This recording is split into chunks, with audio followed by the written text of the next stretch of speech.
Good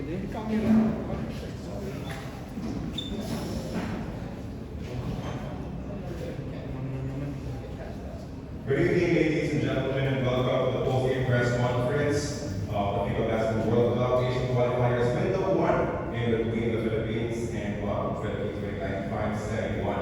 Now we have with us members of Team Guam.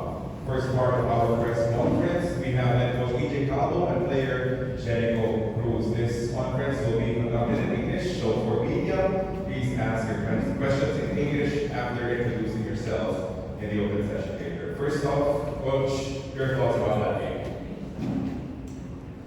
I'd like to congratulate the Philippines on their victory. 2 victories in this window. They're obviously a very talented team, a very deep team, well-coached team, and we wish them the best because those are our only 2 games we're going to play. I wish we could play them more often. I know both of us are looking forward to the next challenges coming up. Obviously, before we move on, we'll look very closely at what we can improve on from these 2 games and learn from.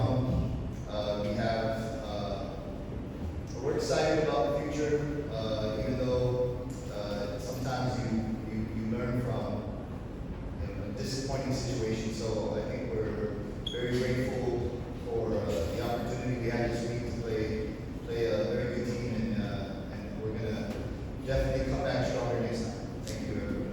Thank you, Coach. Now, Jericho, your thoughts about your game in the series against the Philippines? Well, it's like Coach just said, I just want to congratulate the Gilas for winning game 2 games. But for us, it was like a test of where we came from. Playing against the team, Gilas team, playing as a complete team, and also where it's just come here and tell me why, you know what I'm saying? So we don't have the same the same group as the Gilas, but we did our best, we tried our best, and hopefully the next windows we'll do good. Thank you, Jericho, for your thoughts. Now we open the floor to questions from the media. You can just approach the mic if you have any questions. And we're opening the floor to any questions. Good evening, Coach Calvo. I'm Mr. William from Guam'S.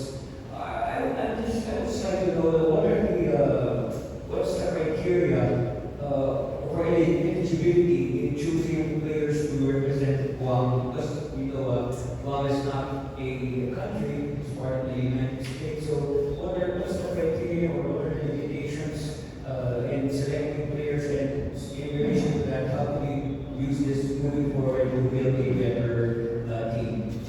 Thank you for that question. That's a question I get quite often, especially from countries that didn't know or never heard of Guam before. Like in the Asia Cup, any of the teams there wanted to learn more about the island of Guam. So Guam's a U.S. territory. 3 territories: Puerto Rico, Guam, and the U.S. Virgin Islands. And so as a U.S. territory, we are all U.S. citizens. However, you not only need to be have a U.S. passport, like Jericho is a dual citizen, so he has a U.S. passport, but secondly, you have to be connected to the island of Guam. You have a connection to country. And so the island of Guam is 150,000 people living in paradise on a small island of Guam, and it's beautiful. It's only 3.5 hours from the Philippines, and to me, the Philippines is like a second home for many of us. Because we have the tie to the U.S., we have most of our players that grow up on Guam or born in Guam, or their parents, like Jericho, have a connection to Guam, leave, and they seek opportunity off the island in the U.S. mainland. We have a player in Japan, a player in the Philippines, and many more. We have players from Guam playing in the UAP now, and we're hoping that they continue growing and come back and represent Guam because they have a choice when they're a dual citizen. So it's difficult. We have no naturalized players because we can't naturalize. Even if you get a U.S. passport, you have to have a connection to Guam. It can't just be passport and play. So what we look for are talented players that have a connection. We develop our youth program, of course.